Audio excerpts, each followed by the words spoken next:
नमस्कार। मैं पुष्यमित्र।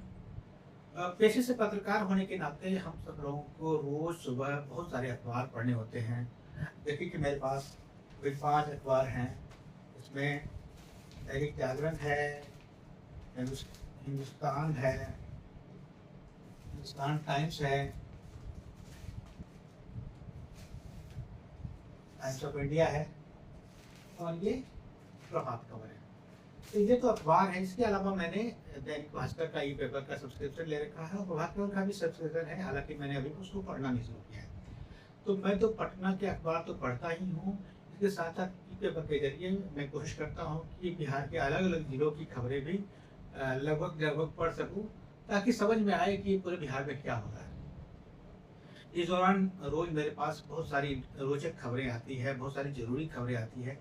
तो मैंने सोचा कि क्यों ना इन खबरों के जरिए आप सबसे बात की जा सके जाए और सुबह सुबह आपसे चर्चा की जाए कि आज बिहार की क्या महत्वपूर्ण खबरें हैं।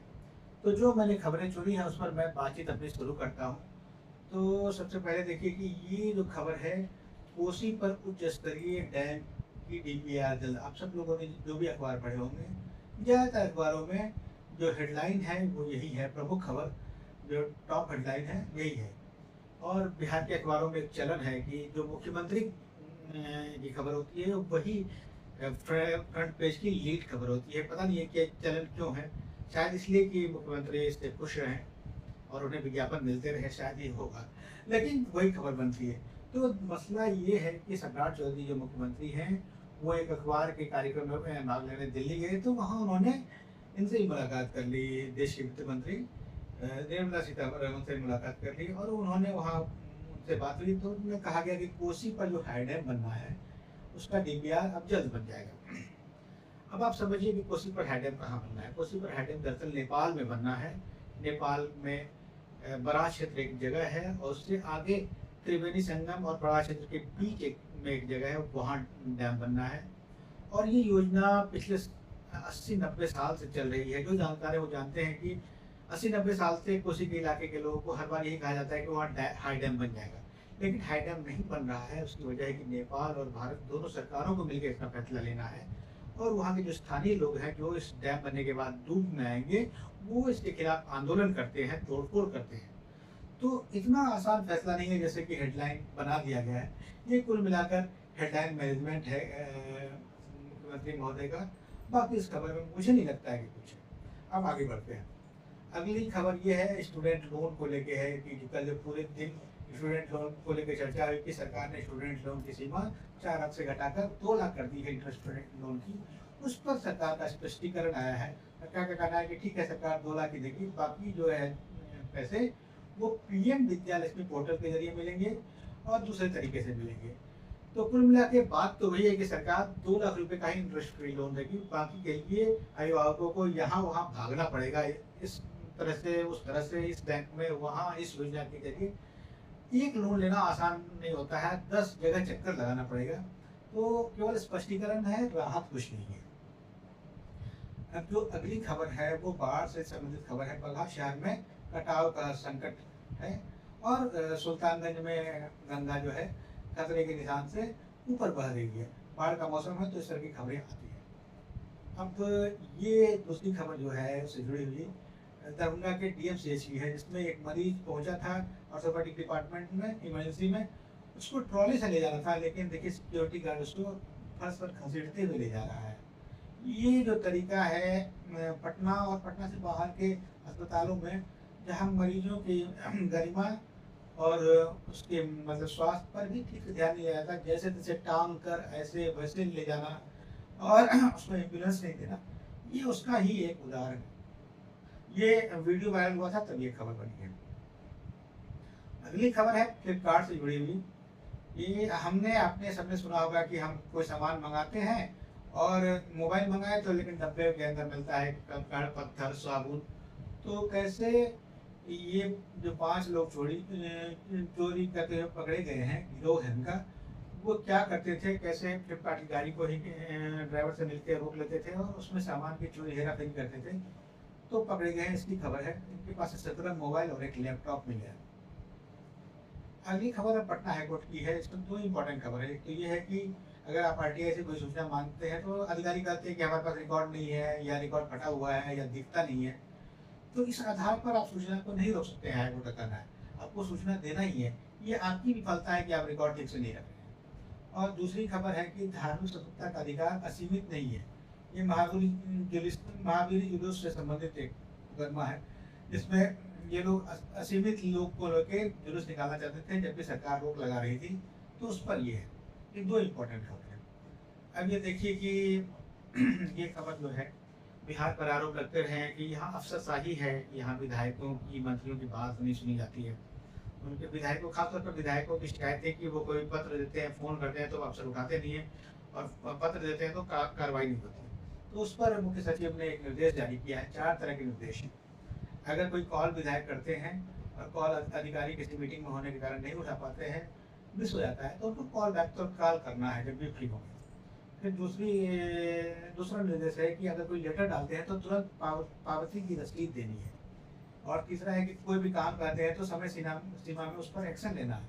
और चौथा यह है कि दफ्तर का जो प्रोटोकॉल है, अगर कोई विधायक मिलने आपसे आता है तो आप उसको प्रॉपर सम्मान के साथ बिठाइए और उसके साथ सम्मान पूर्वक व्यवहार कीजिए। इस तरह की शिकायतें लगातार मिल रही थी, इसलिए ये निर्देश जारी हुआ है।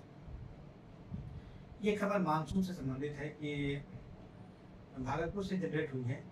हम सब जानते हैं कि मानसून का चक्र गड़बड़ा रहा है, तो कैसे गड़बड़ा रहा है उसके बारे में है कि जून में बारिश बहुत कम हो रही है आजकल, और सितंबर में बहुत ज़्यादा बारिश हो रही है। ये जो बदल रहा है ट्रेंड मानसून का, उसके बारे में खबर है।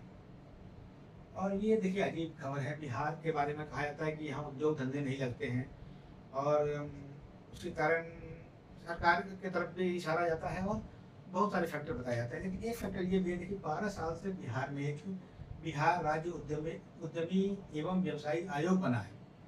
इस आयोग का काम ही है उद्यमियों और व्यवसायियों के हित की रक्षा करना, लेकिन इसको 12 साल से आज तक दफ्तर नहीं दिया है सरकार ने। और ये लोग चाय की दुकान पर बैठक करते हैं और इस तरह से काम करते हैं। तो कितना असंवेदनशील रवैया है उद्योग विभाग का, उसके बारे में ये खबर है। उद्योग मंत्री को उस बारे में देखना चाहिए। अब ये देखिए, बच्चे पूरे देश में स्कूली बच्चे आंदोलन कर रहे हैं, तो मुजफ्फरपुर में भी ऐसा ही आंदोलन है कि एक स्कूल में जो नशे के आदी लोग थे, वो मोटर और पंखा चुरा के लेके चले गए थे। बच्चे के बहुत लंबे समय से गर्मी में बिना पंखे के थे, तो पानी नहीं मिलता था, तो उन लोगों ने सड़क पर जाके आंदोलन किया है।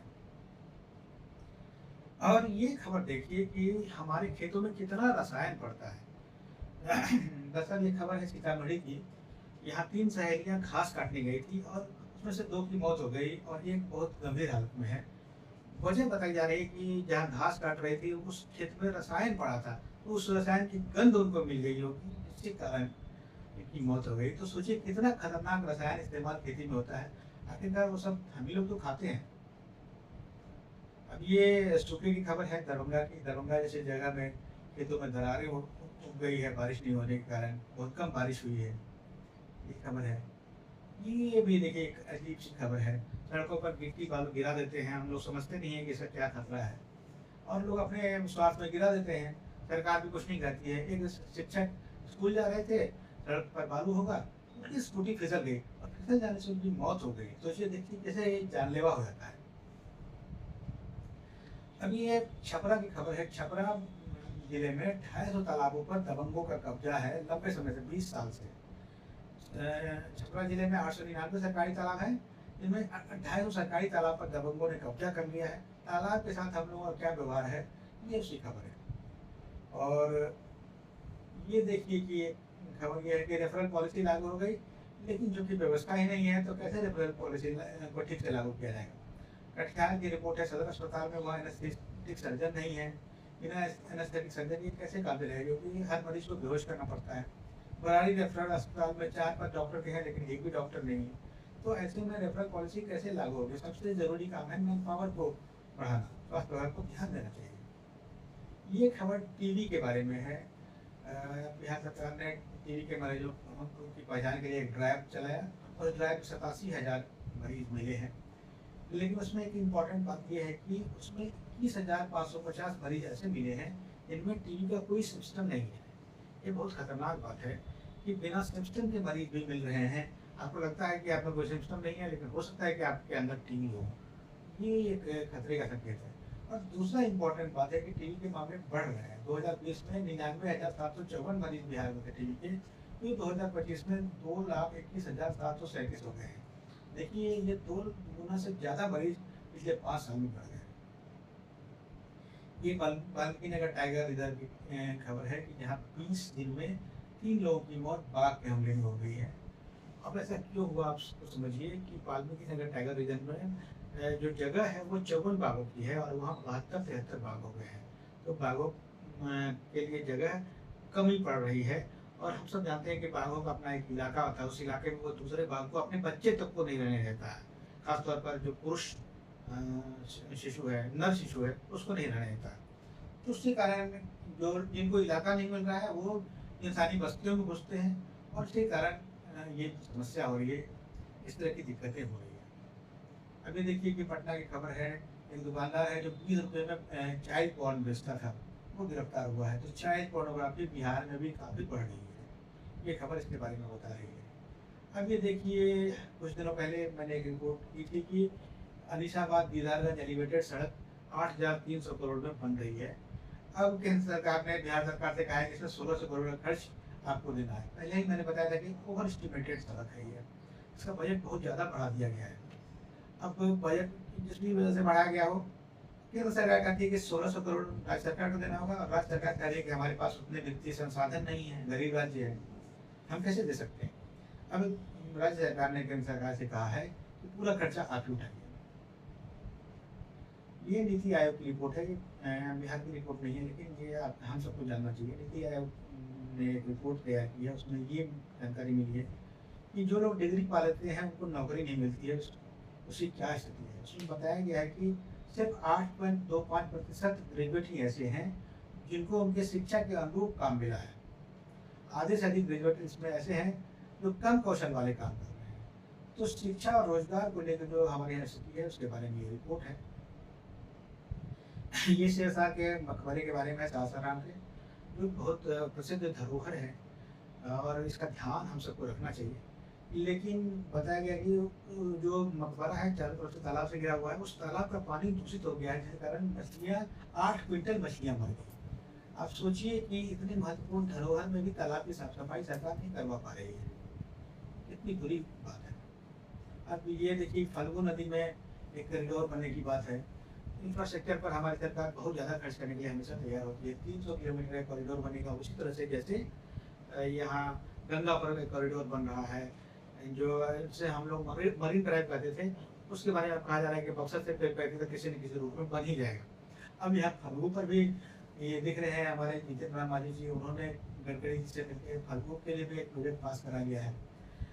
हैरत की बात यह है कि ये सब नदी को पुनर्जीवित करने के नाम पर हो रहा है, जबकि इससे नदी का पुनर्जीवन नहीं होगा। वहाँ आवाजाही बढ़ेगी तो नदी और प्रदूषित होगी। तो बेहतर होता कि नदी को वैसे छोड़ा जाता, उसकी साफ सफाई होती, लेकिन यहाँ फल्गु परिक्रमा पथ बनेगा, ये प्रायोरिटी है हमारी। तो ये आज की 20-22 महत्वपूर्ण खबरें हैं, मैंने आपके साथ साझा की। आपको ये खबरें कैसी लगी और क्या इसके अलावा भी आपके पास कोई खबर है और क्या ये कार्यक्रम ठीक है, आप इसको जारी रखना चाहिए, आप मुझे ज़रूर बताएंगे। आप सबका बहुत बहुत